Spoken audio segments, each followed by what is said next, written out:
He said he absolutely did not meddle in our election. He did not do what they are saying he did, Trump said of Putin, speaking with reporters aboard Air Force One as he traveled to Hanoi, the second last stop of his Asia trip. Every time he sees me, he said, I didn't do that. And I really believe that when he tells me that he means it, Trump said, noting that Putin is very insulted by the accusation. Trump called the accusation an artificial barrier erected by Democrats, once again casting doubt on the U.S. intelligence community's conclusion that Russia did try to interfere in the election to help Trump win. Trump and Putin did not have a formal meeting while they were in Vietnam for the Asia-Pacific Economic Cooperation Summit, but the two spoke informally several times on the event's sidelines and reached an agreement on a number of principles for the future of war-torn Syria.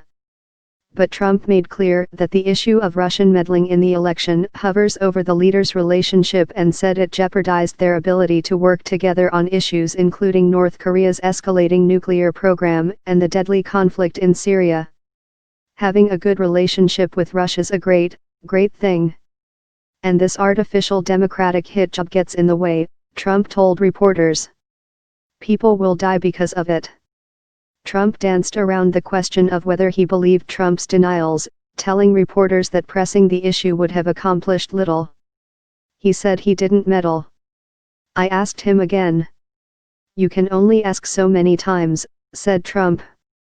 Well, look, I can't stand there and argue with him, he added later. I'd rather have him get out of Syria, to be honest with you. I'd rather have him, work with him on the Ukraine than standing and arguing about whether or not cause that whole thing was set up by the Democrats. Trump's suggestion that he may believe Putin over his own nation's intelligence community is certain to reignite the firestorm over the issue of election meddling. Meanwhile, a special counsel investigation of potential collusion between Moscow and Trump campaign aides so far has resulted in 2 indictments for financial and other crimes unrelated to the campaign, as well as a guilty plea. Congressional committees have also been interviewing campaign and White House staff. Earlier Saturday, the Kremlin issued a statement saying the leaders had reached agreement on a number of principles for the future of civil war-torn Syria now that the Islamic State group has largely been pushed out.